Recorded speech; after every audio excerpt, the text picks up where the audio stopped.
오늘 우리에게 주시는 하나님의 말씀은 누가복음 2장 46절로 52절입니다.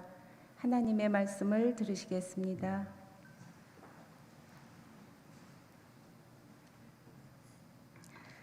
사흘 후에 성전에서 만난즉 그가 선생들 중에 앉으사 그들에게 듣기도 하시며 묻기도 하시니 듣는 자가 다 그 지혜와 대답을 놀랍게 여기더라. 그의 부모가 보고 놀라며 그의 어머니는 이르되 아이야 어찌하여 우리에게 이렇게 하였느냐. 보라 네 아버지와 내가 근심하여 너를 찾았노라. 예수께서 이르시되 어찌하여 나를 찾으셨나이까. 내가 내 아버지 집에 있어야 될 줄을 알지 못하셨나이까 하시니 그 부모가 그가 하신 말씀을 깨닫지 못하더라. 예수께서 함께 내려가사 나사렛에 이르러 순종하여 받드시더라. 그 어머니는 이 모든 말을 마음에 두니라. 예수는 지혜와 키가 자라가며 하나님과 사람에게 더욱 사랑스러워 가시더라. 이것은 살아계신 하나님의 말씀입니다.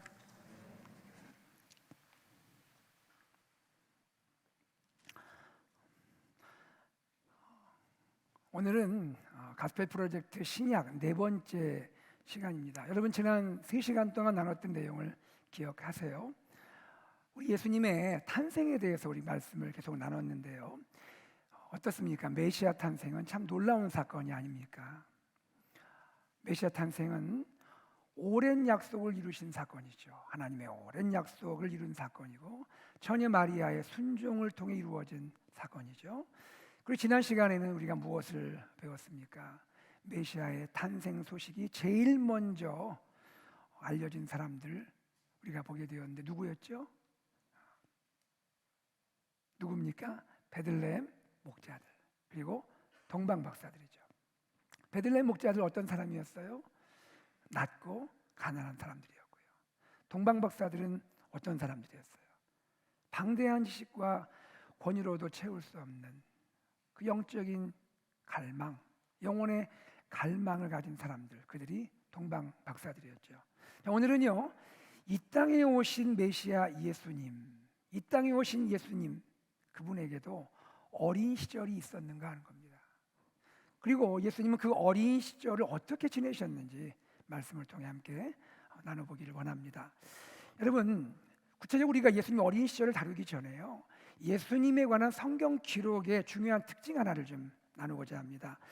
여러분, 성경을 우리가 살펴보면 예수님의 어린 시절, 특별히 소년 시절에 대한 그 내용을 소개하는 성경 본문이 많지 않다라는 거예요. 오늘 우리가 읽은 본문 누가복음 2장 41절에서 52절이 거의 유일합니다. 여러분, 왜 그럴까요? 왜 예수님의 어린 시절, 소년 시절에 대한 기록이 이렇게 없을까요? 성경은 전기, 바이오그래피와 다르기 때문이에요. 전기는 어떻습니까? 우리 위인전기, 위인전 많이 읽었잖아요. 전기는요, 한 인물의 인생 전 과정, 일대기를 상세히 소개해 주죠. 그러나 성경은 특별히 복음서들이요, 마태, 마가, 누가, 요한 이 4복음서는요 예수님의 공생애라고 불리는 예수님의 생의 마지막 3년 기간을 집중적으로 기록을 해요. 그리고 그 3년도요 예수님이 십자가에 달리기 전 마지막 일주일의 그 기간에 포커스한다는 거예요. 이건 뭘 보여줄까요? 이것은 복음서의 목적이 무엇인지를 우리에게 보여준다는 거죠. 복음서는 예수님의 일대기를 기록하는 데 목적이 있지 않은 거예요. 복음서는요, 예수님이 메시아로서 이 땅에 오셔서 하실 가장 중요한 일, 그게 뭐예요? 하나님의 구원 사역에 대해 기록하는 것을 목적으로 하고 있다는 거예요. 그래서 복음서에는 예수님이 이 땅에 오셔서 하신 그 모든 말씀, 모든 행적들 다 기록된 거 아니에요. 여러분 생각해 보세요. 예수님이 이 땅에 계시면서 얼마나 많은 귀한 말씀을 하셨겠어요? 얼마나 많은 일들을 하셨겠어요? 그게 성경에 전부 다 기록됐을까요? 그렇지는 않잖아요. 예수님의 출생 이후에 그리고 30세가 되어 공생에 시작하기까지의 그 기간의 기록이 거의 기록되지 않았다라는 거예요. 그러나 그렇다고 해서 그 기간이 의미가 없다든지 중요하지 않다, 그런 거는 아니에요. 예수님은 한 사람으로 우리와 같이, 저와 여러분처럼 인생의 과정들을 지내셨어요. 어린 시절도 지냈고 청년 시절도 지냈습니다.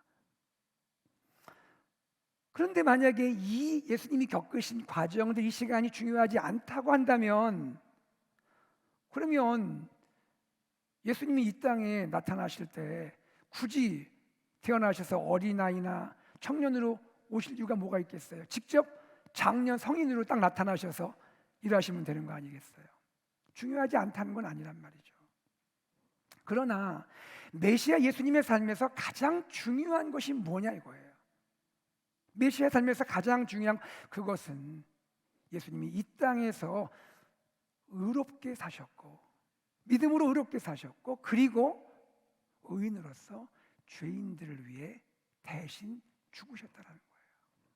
하나님의 구원 사역, 바로 이것이 예수님이 이 땅에 오신 이유이고, 성경은 예수님에 대해 기록하는 가장 중요한 목적으로 이 부분을 집중적으로 기록을 하고 있다는 것입니다. 자, 이제 우리 본문 누가복음 2장의 이야기를 한번 들어가 보도록 할게요. 말씀드린 대로 성경에서 거의 유일하게 예수님이 어린 시절, 소년 시절을 보여주는 본문이 바로 이 누가복음 2장입니다. 여러분, 예수님 어린 시절에, 소년 시절에 어떤 일이 있었을까요? 자, 예수님의 스토리입니다. 예수님은 12살이 되었을 때, 몇 살이 되었을 때요? 12살이 되었을 때 유월절 그 절기를 지키기 위해서 부모님과 함께, 부모님을 따라 예루살렘 성전에 올라가셨어요. 그리고 유월절 그 명절이 다 끝났습니다. 부모는 집으로 돌아가는 거예요. 집으로 돌아갈 때 분명히 아이와 함께 가는 줄 알았죠. 집으로 가는데 아이는 성전에 남아있었던 거예요. 그런데 부모님은요, 하루길을 걸을 때까지 아이가 없는 걸 몰랐던 거예요. 저는 이 부분도 참 좀 미스테리예요. 어떻게 하루길에 갈 동안 아이가 없는 것을 몰랐을까? 물론 뭐 이해되는 것은 얼마나 많은 사람들이 명절에 참여했겠습니까? 또 돌아가는 길이 복잡했겠죠. 그래도 그렇지, 어떻게 모르고 하루길에 갈 수 있을까? 어쨌든 하루길을 걷고 난 다음에 아이가 없는 것을, 사라진 것을 깨닫게 된 거예요. 깜짝 놀랐겠죠. 그래서 걸음을 돌려서 다시 하루길을 또 걸어가서 예루살렘으로 올라간 거예요. 그리고는 사흘 후에 부모는 성전에서, 어디에서요? 성전에서 아이 예수를 찾게 된 거예요. 그때 부모님이 성전에서 만났던 아이 예수님의 그 모습이 어땠는지 누가복음 2장 46절이 이렇게 기술해주고 있어요. 자, 우리 함께 2장 46절 읽어보겠습니다. 시작. 사흘 후에 성전에서 만난즉 그가 선생들 중에 앉으사 그들에게 듣기도 하시며 묻기도 하시니. 아이 예수를 보니까 아이 예수가요, 선생들, 랍비들이죠. 랍비들 그 가운데 앉아서 랍비들의 가르침에 귀를 기울이면서 듣기도 하고 묻기도 했다라는 거예요. 그런데 예수님이 이 가운데 말씀하시는 내용이 있잖아요. 아이 예수가 말하는 이 이야기를 듣는 사람들 모두 그 지혜로움에 감탄했다라는 거예요. 자, 2장 47절 함께 읽겠습니다. 시작. 듣는 자가 다 그 지혜와 대답을 놀랍게 여기더라. 여러분, 지금 예수님이 랍비들 사이에서 지금 성경 가운데 있는 이 장면이 어떤 모습이냐면요, 유대인의 교육 방식을 보여주는 거예요. 유대인들은요, 전형적으로 특히 유대 랍비들이 성경을 가르칠 때 학생들에게 주입식으로 가르치지 않고요, 문답식으로 가르친다고 그래요. 말씀을 가르친 다음에 또 질문을 받고 답해주고 문답식으로 가르치는, 바로 그런 장면을 연상하시면 되겠습니다. 그런데 중요한 건 이거죠. 예수님이 하신 말씀을, 이야기를 듣는 자가 다 놀랍게 여기더라.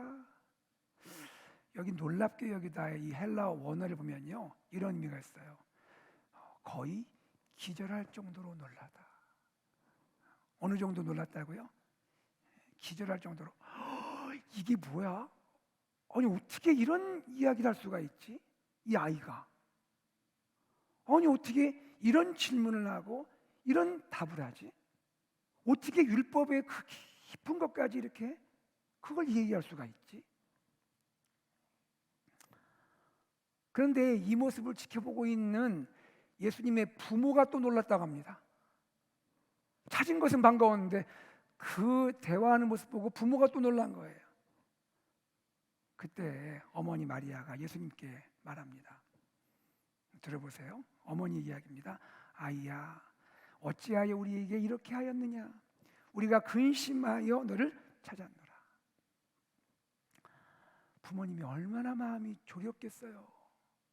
아이를 잃어버리고 얼마나 마음이 초조했겠어요. 얼마나 걱정했겠어요. 그리고는 막 다시 예루살렘에 올라와서 드디어 아이를 만났을 때 만나고 나니까 일단은 안도감이 생기잖아요. 그렇죠? 그리고 뭔가 지금 선생님들 대화하니까 그 당장은 말을 못했어요. 그리고 이제 그 대화가 끝날 때쯤 모든 상황이 이제 다 해결되고 안도가 되니까 그제서야 어머니 마리아에 있던 그 감정이 이렇게 올라오는 거죠.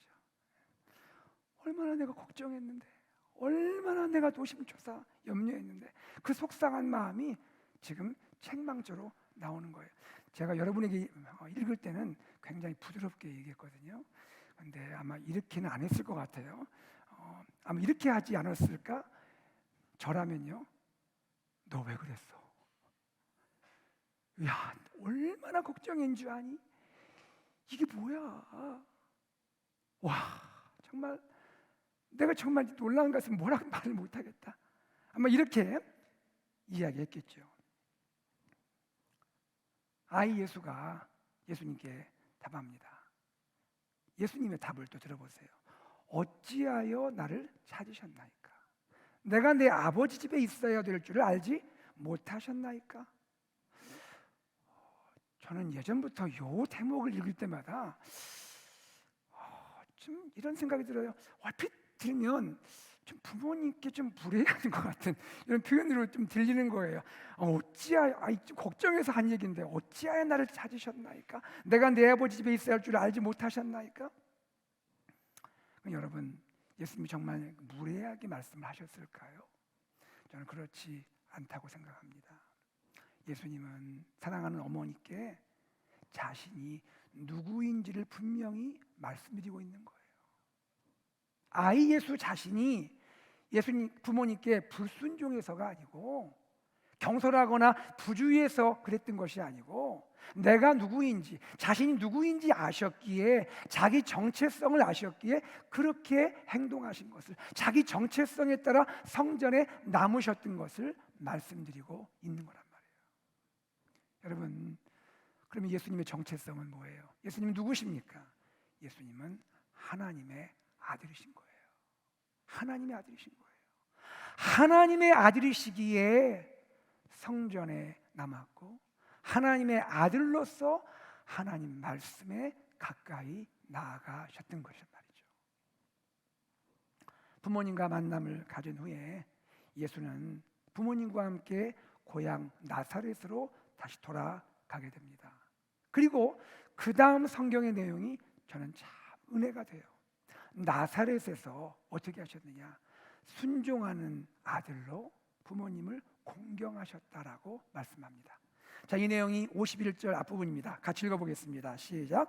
예수께서 함께 내려가사 나사렛에 이르러 순종하여 받드시더라. 예수님 어떻게 하셨다고요? 부모님께 순종하여 받드시더라. 누가복음 2장은 예수님의 어린 시절, 소년 시절을 이렇게 정리해 줍니다. 52절입니다. 함께 읽겠습니다. 시작. 예수는 지혜와 키가 자라가며 하나님과 사람에게 더욱 사랑스러워 가시더라. 제가 아주 좋아하는 말씀이에요. 제가 우리 아이들 축복할 기회가 있다든지 기도할 기회가 있으면 제가 꼭 이 말씀을 인용하고 기도해 줘요. 예수는 지혜와 키가 자라가며 하나님과 사람에게 더욱 사랑스러워 가시더라. 여러분, 저는 정말로 소망합니다. 우리 교회에 속한 귀한 자녀들, 다음 세대 자녀들, 하나님께서 우리 아이 예수님의 모습처럼 지혜가 자라고 키가 자라고 하나님께 사람에게 더욱 사랑받도록 하나님이 축복하시기를 소망합니다. 아멘. 우리 자녀들 그렇게 되기 원해요. 오늘 우리는 지금 어린 시절의 예수를 보았습니다. 소년 시절의 예수님을 보았습니다. 이 가운데 몇 가지를 우리가 발견하게 되었습니다. 그 내용을 좀 나누고 원합니다. 먼저 예수님은 어떤 분이실까요? 예수님은 참 하나님이시고 참 사람이십니다. 다 같이요, 시작. 예수님은 참 하나님이시고 참 사람이십니다. 여러분, 예수님은 이 땅에서 요셉과 마리아의 아들로 지냈습니다. 육신적으로는 요셉과 마리아의 아들이에요. 그러나 예수님은 근본 누구십니까? 하나님의 아들이신 거예요. 49절에서 예수님은 하나님을 내 아버지라고 말하고 있습니다. 성전을 가리켜 내 아버지의 집이라고 부르고 있죠. 여러분, 예수님이 하나님의 아들이심을 믿습니까? 그럼 여기서 한 가지 우리가 좀 주의할 것이 있어요. 이것을 여러분이 기억하시면 좋겠어요. 예수님은 하나님의 아들이 되신 분이 아니에요. 다시요. 예수님은 하나님의 아들이 되신 분이 아니라고요. 이 땅에 계시면서 언제 어떤 사건, 어떤 계기를 통해서 하나님의 아들이 되신 분이 아니라는 거예요. 예수님은 본래 하나님의 아들이신 줄로 믿습니다. 하나님의 아들이세요, 그분이 원래. 빌립보서 2장 6절과 7절에서 그리스도 찬미송 가운데 사도 바울은 예수님이 누구신지를 우리에게 보여주고 있습니다. 우리 함께 읽어보겠습니다. 시작. 그는 근본 하나님의 본체시나 하나님과 동등됨을 취할 것으로 여기지 아니하시고 오히려 자기를 비워 종의 형체를 가지사 사람들과 같이 되셨고, 예수님 그분은 누구냐? 근본 본래 하나님이시라는 거예요. 본래 하나님의 본체신데 우리를 구원하기 위해서 사람이 되셨다는 거예요. 여러분, 이것이 기독교의 가장 중요한 기본적인 진리임을 믿으시길 바랍니다. 기독론, 예수 그리스도가 누구인가에 대한 중요한 교리 중에 그 중에 아주 중요한 교리가 있습니다. 이것이 뭐냐면 예수님의 두 본성 교리예요. Two natures of Christ. 예수님의 두 가지 본성이 있다는 말이에요. 저 자막 한번 보면서 이야기할게요. 여러분, 예수님의 두 본성, 주님은 두 가지 본성이 있으시죠? 어떤 본성이 있으세요? 신성이 있죠. 하나님의 속성과 성품이 있으세요. 또 어떤 본성이 있으세요?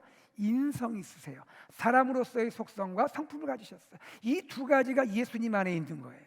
신기한 것은 이 두 본성이, 신성과 인성이 예수님 안에서 신비하게 연합이 되어 있다는 거예요. 여러분, 이것을 우리 쉽게 이렇게 말씀드릴 수가 있어요. 예수님은 어떤 분이냐? 예수님은 완전한 하나님이시고 동시에 완전한 사람이시라는 거예요. 다 같이 볼까요? 예수님은 완전한 하나님이시고 완전한 사람이십니다. 여러분, 믿음으로 고백하십니까? 이것이 기독교의 절대 기초라는 거예요. 예수님은 누구냐? 참 하나님이시고 참 사람, 온전하신 사람이라는 거예요. 단 완전한 사람이라 할 때 예수님은 죄가 없으신 분이라는 거예요. 사랑하는 여러분, 예수님은 이 땅에 태어나서 우리와 똑같은 사람으로 이 땅에서 지내셨어요. 하나님의 아들이신 예수님이 사람이 되어 오셔서 어린 시절, 소년 시절을 지냈다는 거예요. 한 사람으로서, 한 인격으로서, 한 사람으로서 예수님은 신체적으로, 지적으로, 그리고 영적으로 성장하신 거예요. 누가복음 2장 52절 제가 아까 읽었죠. 예수는 지혜와 그 키가 자라가며 하나님과 사람에게 더욱 사랑스러워 가시니라. 지혜가 자랐다, 지적인 성장이 있었던 거예요. 키가 자랐다, 신체적인 성장이 있었던 거예요. 하나님께 사람에게 더욱 사랑스러우셨다, 영적인 성장이 있으셨던 거예요. 바로 이분이 아이 예수님이에요. 소년 예수님이에요. 그러나 여기서 중요한 것은 이것입니다. 이 땅에 사람으로 태어나 그리하여 성장하신 아이 예수님, 그분은 아이 예수님, 하나님으로 이 땅에 오셨지만 그분은 성장하셨어요. 그러나 우리가 절대 놓쳐서 안 될 것은 뭐냐면 그분은 근본 하나님이시라는 거예요. 그분은 하나님의 아들이시라는 거예요. 예수님이 이 땅에서 사셨지만 자신의 정체성을 하나님의 아들로 인식하셨다라는 거예요. 여러분, 예수님과 이 부모님의 예루살렘 성전 사건, 우리가 조금 아까 봤죠. 그 성전 사건은 결국 무엇을 보여주는 겁니까? 그것은 이 예수님이 누구신지, 예수님의 정체성을 보여주는 사건이라는 거예요. 다음으로 우리가 두 번째 예수님에게서 볼 수 있는 것은 무엇입니까? 예수님은 어린 시절부터 하나님의 말씀을 배우고 사모하셨다는 거예요. 다 같이요, 시작. 예수님은 어린 시절부터 하나님의 말씀을 배우고 사모하셨습니다. 아이 예수님을 보세요. 성전에 머물러 계셨죠. 그리고 아마 아침부터 늦은 시간까지 하루 종일 선생님들에게 율법을 들었고 율법을 또 물을 만큼 율법을 사모하셨어요. 그리고 율법에 대한 열정을 보여주셨습니다. 여러분, 당시 예루살렘 성전 안에는요, 이방인의 뜰이 있었고 이스라엘 사람들의 뜰이 있었고 그리고 안뜰, 이 세 곳이 있었는데 이 세 곳에 회당이 있었다고 전해지고 있습니다. 이 회당에서, 특별히 안뜰 회당에서 랍비들이 율법을 강론했다고 알려지는데요, 아마 이 당시에 아이 예수는 바로 이곳에서 랍비들로부터 율법을 배우고 율법에 대해서 토론했을 것이라 저희가 생각을 하게 되는 것입니다. 중요한 것은 이것입니다. 아이 예수 안에는 말씀에 대한 열정이 있었다는 거예요. 말씀에 대한 열정이 있었다는 거예요. 하나님의 아들이신 예수님이 말씀을 진지하게 배우고 말씀을 사모했다는 거예요. 여러분, 저는 이 아이 예수님의 모습을 통해서, 소년 예수님의 모습을 통해서 우리에게 큰 도전이 있다고 저는 생각합니다. 어린데, 아직 소년에 불과한데 이 예수님 가슴 속에 말씀에 대한 진지함이 있는 거예요. 열심이 있는 거예요. 열정이 있는 거예요. 사랑하는 여러분, 오늘 이 부분 앞에서 오늘 저와 여러분 우리의 모습을 한번 돌아보면 좋겠습니다. 여러분, 우리에게 가장 소중한 존재가 있다면 누굽니까? 우리 자녀들 아닙니까? 여러분, 자녀들 소중하죠? 대답을 안 하시는 분들은 뭡니까? 여러분, 자녀 소중하죠? 정말 여러분, 정말 자녀 너무 소중하죠? 세상 무엇으로 바꾸겠습니까? 자녀 위해서라면 여러분 다 희생하시잖아요. 소중한 존재가 자녀 아니에요? 그 소중한 자녀가 무엇을 배워야 할까요? 무엇을 가슴에 새겨야 할까요? 무엇이 우리 사랑하는 자녀의 영혼에 각인되어야 할까요? 예수님도 소년의 나이 때 왜 여러 가지 관심 가질 수가 없었겠습니까? 그런데 예수님은 말씀에 대한 열정이 있었던 거예요. 말씀을 사랑했던 거예요. 사모했던 거예요. 우리 자녀들이 학교에서 공부하고 세상을 살아갈 때 여러 가지 많은 교훈도 얻게 되고 교육도 받게 되고 가치도 우리가 얻게 되죠. 그러나 생각해 보세요. 이렇게 소중한 우리 자녀인데, 이렇게 하나님이 아끼는 자녀인데, 우리 가정에 보낸 자녀인데, 정말 우리 가정에 이 자녀의 영혼과 가슴에 무엇이 심어져야 하냔 말이에요. 무엇이 각인되어야 하냔 말이에요. 세상의 여러 가지 가치가 아니라 하나님의 말씀, 진리의 말씀, 영원한 하나님의 생명의 말씀이 각인되고 새겨지고 심어져야 할 줄로 믿습니다. 이것이 중요하잖아요. 우리 자녀들을 우리 모두 잘 되기 원해요. 공부도 잘해서 좋은 대학 가면 좋고요, 직장도 좋은 직장 얻으면 다 좋아요. 그렇게 되길 축복하고 싶어요. 그러나 정말 생각해 보세요. 뭐가 정말 중요한 거예요? 뭐가 정말 중요한 거예요? 하나님의 말씀이 새겨져야 하는 거예요. 말씀의 그 영혼을 지배해야 되는 거예요. 자녀를 사랑해서 우리가 교육을 하는데 최선을 다하는데 무엇이 자녀 교육의 우선순위 프라이어리티가 되어야 할지 생각이 하게 되는 그런 대목이라는 거예요. 다시 말씀드려요. 자녀 교육의 가장 중요한 거, 절대 놓쳐서 안 되는 거, 반드시 교육해야 하는 거 뭡니까? 하나님의 말씀이에요. 이 말씀을 심어주는 우리 귀한 부모님들 되기를 소망합니다. 우리 부모님들 이제 새해가 시작됐고 여러 가지 결단을 하시고 또 기도하면서 진행하시는 게 있는 줄 아는데요. 우리 지금 가스펠 프로젝트 하면서 패밀리톡 하잖아요. 잘하시는 분들 격려해드리고 싶고 혹시 중간에 좀 멈춰있던 분들은 다시 시작하시면 좋겠어요. 잠깐이지만 예배 끝나고 집에 가면서 차에서 말 그대로 카톡, 오늘 뭘 배웠는지 우리 아이의 표현으로 하게 하고 축복해주고 격려해주고 엄마 아빠도 이렇게 들었어 얘기해주고 자기 전에 침대 곁에서 아이 위에 축복하며 기도하면서 하나님 말씀을 들려주고 너는 소중한 아이야. 하나님 말씀이 너와 함께. 이게 얼마나 소중한 거예요. 우리 부모님 자녀들과 큐티 잘하는 분도 있는 거 알고 있어요. 계속 그렇게 하세요. 잠깐이지만 큐티하면서 부모님과 자녀가 대화 나누는 거예요. 우리가 하루 24시간 안에 부모님과 자녀가 대화하는 시간이 솔직히 얼마나 돼요? 마음은 있지만 잘 안 되잖아요. 그 큐티하면서 잠깐 그 말씀 나누는 거 아이들에게 쌓이는 거예요. 그게 아이들의 삶을 이끌어주는 하나님의 능력이 될 줄로 믿습니다. 유대인들 경우에는요, 자녀 말씀 교육을 할 때 그 기초가 되는 게 신명기 6장 7절이에요. 신명기 6장 7절 같이 한번 읽어보겠습니다. 시작. 내 자녀에게 부지런히 가르치며 집에 앉았을 때에든지 길을 갈 때에든지 누워 있을 때에든지 일어날 때에든지 이 말씀을 강론할 것이며.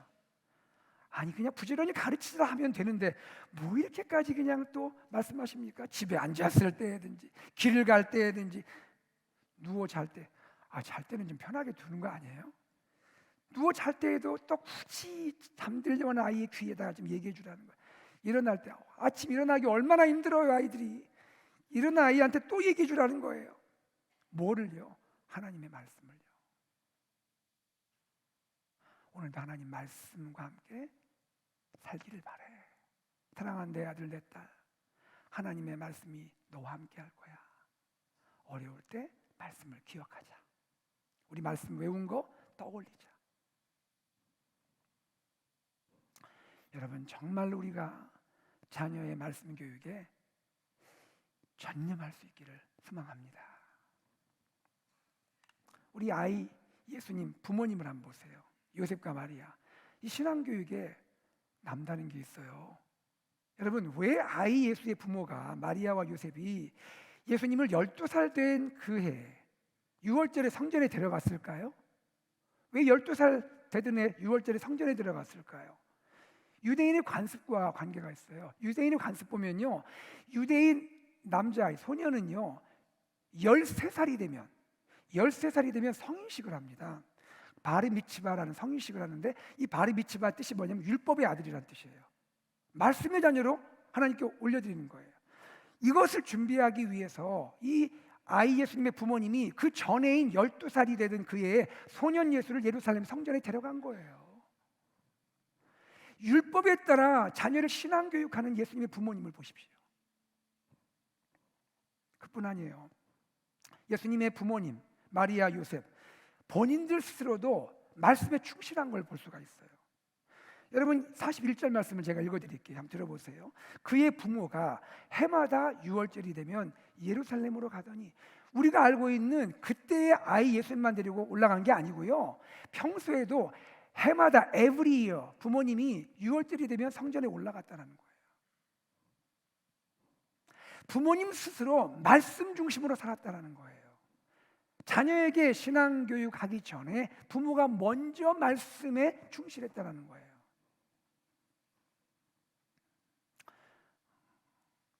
저는 이 말을 아주 귀하게 여깁니다. 최고의 자녀 교육은 부모 교육이다. 다 같이 볼까요? 최고의 자녀 교육은 부모 교육이다. 부모가 교육되어야 자녀에게 교육하죠. 부모가 자녀에게 100마디 말로 교육하는 것보다 부모 자신이 모범을 보이는 것이 효과적인 교육이라는 거죠. 우리 부모님들, 이를 위해서 우리 자신이 말씀에 더 가까이 하고 충실을 하기 위해서 여러분에게 권면드려요. 우리 교회에 얼마나 귀한 말씀 프로그램들이 많이 있어요. 여러분, 지금도 괜찮습니다. 지금이라도 여러분 자원해서 참여해 주세요. 자녀들을 위해서도 그렇지만 우리 자신이 말씀 프로그램에 참여해야 돼요. 우리 교회 1:1 제자 양육 있죠? 얼마나 귀해요. 참여하시기 바랍니다. 아멘을 크게 하면 좋은데요. 아멘. 작년 성경 공부 얼마나 귀해요. 우리 인도자분들이 목사님과 함께 준비해서 작년 성경 공부 때 나누거든요. 작년 성경 공부 참여한 분들이 참 좋다고 하는 반응 제가 많이 듣습니다. 작년 성경 공부 많이 참여하실 줄로 믿습니다. 그거보다 참여하시기 바랍니다. 아멘. 많이 참여하세요. 우리가 말씀을 알아고 성장해야 돼요. 목요일 양의 소그룹 모임 있어요. 여러분, 여성분들 많이 신청해서 참여하세요. 가을 학기부터 본격적으로 시작될 제자 훈련이 있습니다. 1:1 제자 양육 마친 분들이 지원할 수가 있어요. 우리 교회에 이루어지는 이 귀한 프로그램에 참여해서 여러분이 말씀에 충실하고 성장을 해야 된다는 거예요. 마지막 세 번째로 어린 시절에 예수님에게서 볼 수 있는 것은 이것입니다. 예수님은 완전한 사람으로 이 땅에서의 삶을 사신 거예요. 다 같이요, 시작. 예수님은 완전한 사람으로 이 땅에서의 삶을 사셨습니다. 여러분, 아이 예수님을 다시 생각해 보세요. 저와 같이. 아이 예수님은 부모님과 함께 지냈죠. 요셉과 마리아 함께 가정 안에서, 경건한 가정에서 성장했잖아요. 그런데 예수님의 삶의 바운더리가 가정 안에만 있지 않았다는 거죠. 예루살렘 성전 사건이 뭘 보여줘요?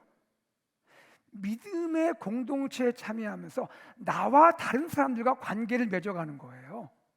그 속에서 말씀을 더 많이 알아가고 성장해 갔다는 거예요. 성전에서 랍비들과 함께, 여러 사람들과 함께 말씀에 참여하고 토론했다. 믿음의 공동체 안에서 다른 사람과 함께 말씀을 배우며 성장해 갔다는 거죠. 저는 우리 교회에 교회학교, 주일학교가 너무 중요하다고 생각을 해요. 물론 우리 부모님들이 가정에서 자녀 신앙교육 해야지만 주일학교가 얼마나 중요합니까? 주일학교 보세요. 거기 가면 우리 자녀들이 나와 다른 친구 만나요. 다른 친구들, 영유아부, 유치부, CM, 유스, 다른 친구들 만나잖아요. 만나서 예배드리면서 또 교제하면서, 그러면서 교역자를 통해서, 선생님을 통해서 말씀 배우잖아요. 말씀 배우면서 말씀과 함께 우리 자녀들이 성장하는 줄로 믿습니다. 성장하는 거예요. 얼마나 소중한 주일학교예요. 여러분, 우리 주일학교 위해서 기도해 주실 때 우리 목회자들 위해서, 교사들 위해서 기도 많이 해주시고 우리 자녀들 이 주일학교 통해서 믿음이 성장하고 말씀을 잘 배워갈 수 있도록 기도해 주신 여러분 되기를 부탁드립니다. 무엇보다 이 아이 예수님에게서 참 소중한 게 있어요. 아이 예수님 말씀 배웠잖아요. 토론도 했잖아요. 그 다음이 저는 참 귀한 것 같아요. 말씀을 배운 대로, 말씀을 알게 된 대로 순종을 하시는 거예요. 여러분, 10계명 아시죠? 10가지 계명, 10계명 중에 사람을 향한 계명들, 그 중에 첫 번째가 뭐죠? 전체로서는 5번째 계명이고 사람에 대한 계명 중 첫 번째가 뭐죠? 아시면서 뭐예요? 내 부모를 공경하라. 다 같이요. 내 부모를 공경하라. 다시 한번요. 내 부모를 공경하라. 주님 말씀만 열심히 배운 게 아니었어요. 주님은 어떻게 사셨어요? 가장 중요한 계명의 말씀 순종하셨어요. 예수님은요, 예수님의 정체성은 하나님의 아들이시죠. 그러나 예수님은 육신의 부모님을 순종하여 받드셨어요. 순종하여 받드시다. 이 헬라의 원어는 이런 뜻이 있어요. 계속 순종하며 지내셨다. 한 번이 아니라 지속적으로 계속해서 부모님을 순종하여 받드셨다. 바로 이것이 이 땅에 계셨던 아이 예수님, 소년 예수님의 모습이었던 거예요. 저는 여러분께 이렇게 한번 도전하기 원합니다. 우리 예수님이 말씀을 사랑하셨습니다. 말씀을 배웠어요. 근데 주님은 배운 말씀을 순종하셨어요. 그리고 그 중에 가장 중요한 게 뭐였냐면 하나님 말씀 중에 가장 중요한 건 내 부모를 공경하라는 거였어요. 이것을 순종해내셨어요.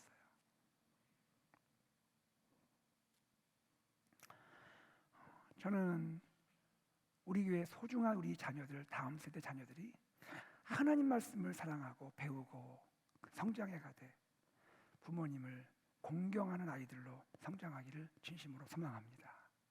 가장 중요한 거예요. 이거 중요한 거예요. 여러분, 우리 자녀들 여러 가지 모습으로 성장하죠. 다 귀해요. 여러분, 우리 알고 있어요. 사실 저와 여러분, 우리 이 땅을 살면서 우리 알고 있는 내용이에요. 사람이 이 땅을 살아가면서 결국에는 어떤 사람이 정말 귀한 거죠. 어떤 사람이 정말 소중한 사람이죠. 어떤 사람이 정말 진정한 사람다운 그런 모습일까요? 부모님을 공경하는 사람입니다. 부모님을 공경하는 사람이에요. 부모님을 공경하는 사람. 이것이 하나님이 원래 목적하시고 우리에게 말씀하신 말씀의 핵심인 거예요. 우리 자녀들에게 부모를 공경할 수 있도록 말씀으로 잘 양육하고 인도해주고 그렇게 지도할 수 있는 우리 부모님들 또 우리 교회 공동체 되기를 소망합니다. 그러기 위해서 더 중요한 것은 저와 여러분이 부모님을 공경해야 돼요. 부모님 공경하는 본을 보여줘야 돼요. 말씀 준비하면서요, 저도 편치 않았어요. 저도 공경 못할 때 많았어요. 이 생각도 들어요. 우리 이 자리에 계신 우리 성도 여러분, 우리 다 이민자로서 여기 있잖아요. 성도님들 대화하고 또 기도 제목 나누다 보면 제일 많이 나오는 게 그거예요. 한국에 계신 부모님들 건강 걱정이에요. 거의 동일하게 얘기해요. 가까이 목표해서 가까이 있지 못해서 너무 죄송해요.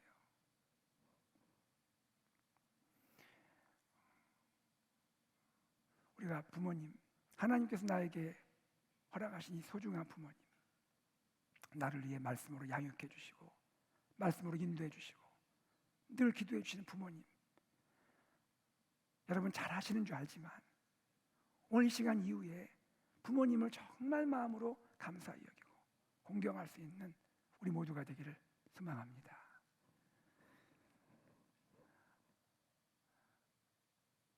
제 어머니가 떠오르더라고요. 제 어머니 저 어렸을 때 참 바쁘게 지내셨어요. 피아노도 레슨하시고 이렇게 뭐 하셨는데 피곤하시잖아요. 저녁에 또 일하시고.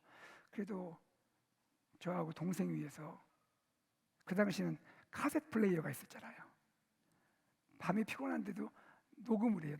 성경을 녹음하거나 성경 스토리를 녹음하거나 아침이 되면 우리가 듣도록 해주세요. 저 어머니뿐이겠어요. 우리 모든 부모님이 그런 마음으로 우리를 말씀으로 양육하고 사랑해 주셨잖아요. 그 분이 우리 부모님이에요. 공경해야 되는 거예요. 주님 이것을 소중하다고 여기시는 거예요. 우리가 부모님을 정말 순종하여 공경하기 원하고요. 우리 자녀들이 부모님을 공경하는 자녀들로 말씀을 잘 성장해서 하나님 보실 때 정말 복의 복을 더하시고 하나님께서 놀랍게 축복하시는 믿음의 큰 나무로 우리 자녀를 성장하기를 주의 이름으로 축복합니다. 예수님은 어린 나이 때부터 부모님을 공경했고 율법을 순종했습니다. 그 결과 우리를 대신해서 율법의 요구를 완전히 성취하셨고요. 또한 우리의 완벽한 모범이 되어 주셨어요. 예수님의 공로로 우리를 구원하셨을 뿐 아니라 이제 구원받은 우리는 참 자유와 참 사랑 안에서 율법, 우리에게 주신 말씀을 기쁨으로 자원함으로 지켜 행하게 되고요. 특별히 우리 부모님 공경하는 삶으로 나가게 되는 줄로 믿습니다. 말씀 맺겠습니다. 우리 예수님, 오늘 아이 예수님 보았는데 예수님 어떤 분이세요? 참 하나님이시고 참 사람이십니다. 우리 예수님 어린 시절부터 말씀을 사랑했고 말씀에 대한 열정이 가득했습니다. 우리 예수님 말씀대로 순종하셨고 특별히 부모님을 공경하는 하나님 말씀에 순종을 하셨습니다. 우리는 예수님을 닮아가기 원하는 또 닮고 있는 제자들입니다. 우리도 아이 예수님처럼, 소년 예수님처럼 하나님 말씀 사랑하고 믿음의 형제 자매들과 함께 공동체 안에서 함께 말씀 안에 성장하기 원하고 말씀을 순종함으로 특별히 부모님을 공경하는 온 성도님 되시기를 소망합니다. 그리고 우리 사랑하는 자녀, 너무나 소중한 우리 자녀들의 영혼에 하나님의 말씀을 들려주고 자녀들의 가슴 속에 하나님의 말씀을 심어주는 데 헌신할 수 있고 자녀들이 말씀을 순종할 수 있도록 기도해 줄 수 있는 우리 귀한 부모님들 가정 AKFC 공동체 되기를 주 예수 그리스도의 이름으로 축복합니다. 아멘. 우리 함께 일어나서 찬양하기 원합니다. 말씀을 기억하면서 찬양할 때요, 먼저는 우리 이렇게 말씀으로 양육해 주시고 사랑해 주신 부모님들을 생각하면서 부모님을 내가 더 공경하기 원하는 마음으로 찬양하기 원하고요. 또 그리고는 사랑하는 우리 자녀들, 너무나 소중한 우리 다음 세대 자녀들이 말씀을 사랑하는 자녀들 되도록, 그리고 부모를 공경할 수 있는 자녀들 되도록 성장하도록 우리 함께 축복하는 마음으로 찬양하기 원합니다. 우리가 잘 아는 찬양입니다. 찬송가 나의 사랑하는 책 비록 헤어졌으나 어머니의 무릎 위에 앉아서 재미있게 듣던 말 그때의 일을 지금도 내가 잊지 않고 기억합니다. 우리 가사 생각하면서 찬양 드리겠습니다.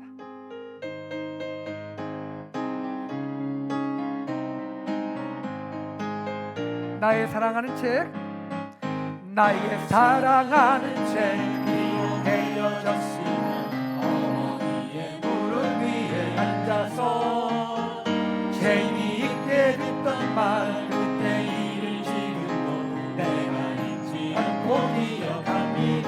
귀하고 귀하다, 귀하고 귀하다 우리 어머니가 들려주시던 재미있게 듣던 말 책 중에 있으니 성경심이 사랑 옛날 용맹스럽던 다니엘의 경험 그대 이끈 다윗의 역사와 주의 선지 엘리야 바람 타고 다니엘 올라가던 일을 기억 귀하고 귀하다 귀하고 귀하다 우리 어머니가 들려주시던 재미있게 듣던 말 책 중에 있으니 3절 우리 박수하면서 찬양하면 좋겠습니다.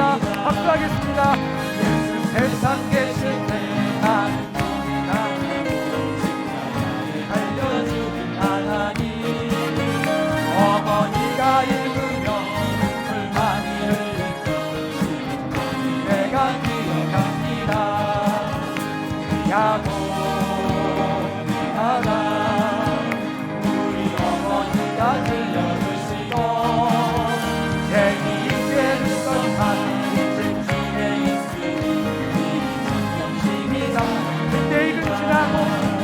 그때 일은 지나고 나의 눈에 환하고 어머니의 말씀 기억하면서 나도 시시때때로 성경 말씀 읽으며 주의 뜻을 따라 살려 귀하고 귀하다 귀하고 귀하다 우리 어머니가 들려주시고 재미있게 듣던 말 책 중에 있으니 성경심 다시 한번 귀하고 귀하다 귀하고 귀하다 우리 어머니가 들려주시고 재미있게 듣던 말 책 중에 있으니 성경심이 사랑합니다. 귀하고 귀하다 우리 어머니가 들려주시고 재미있게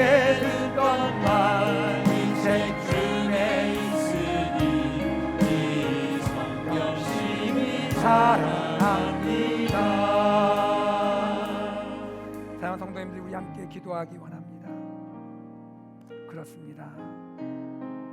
아이 예수님, 소년 예수님 이 땅을 사시면서 말씀을 사모하셨고 말씀에 열정을 가지셨습니다.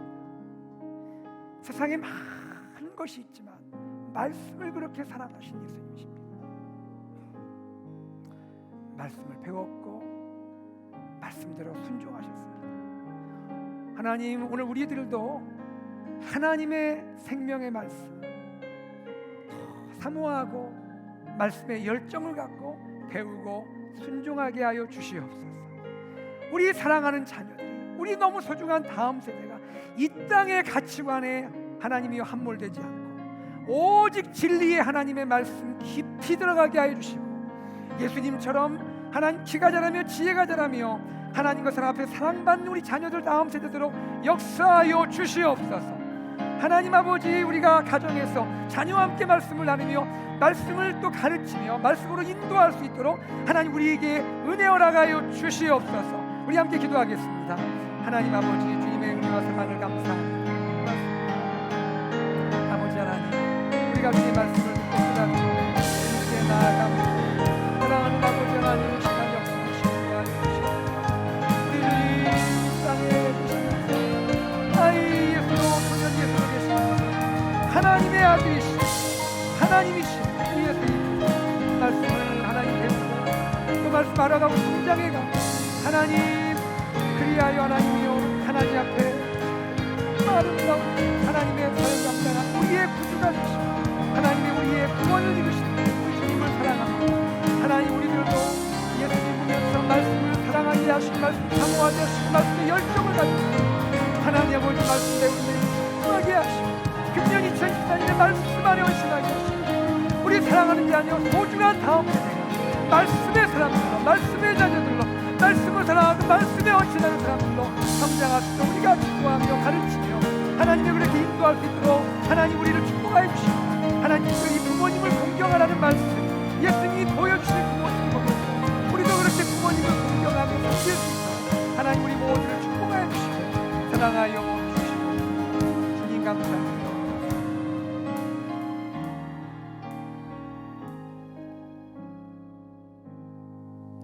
주 예수 그리스도의 은혜와 하나님의 사랑과 성령의 교통하심이 하나님의 아들이 이 땅에 오셔서 아이 예수로 소년 예수로 지내시면서 말씀을 사모하고 말씀의 열정을 가지고 말씀을 배울 뿐 아니라 말씀에 순종하심으로 하나님의 귀한 일을 이루신 예수님을 생각하고 또 배워가며 닮아가며 이제 우리들의 삶도 말씀에 헌신하는 삶, 말씀을 알아가는 삶, 말씀대로 순종하는 삶, 그렇게 살기로 결단하며 또 그렇게 사랑하는 자녀 다음 세대를 말씀으로 양육하고 또 세우고 하나님 나라의 일꾼으로 키우기 원하여 기도하는, 또한 무엇보다 부모님을 공경하는 우리의 모습 또 자녀들에게 보여주고 그렇게 가르치기 원하여 기도하는 사랑하는 AKPC 모든 믿음의 가족들 위해, 이 땅의 모든 연약한 영혼들 한 분 한 분 위해 지금부터 영원토록 함께 있을지어다. 아멘.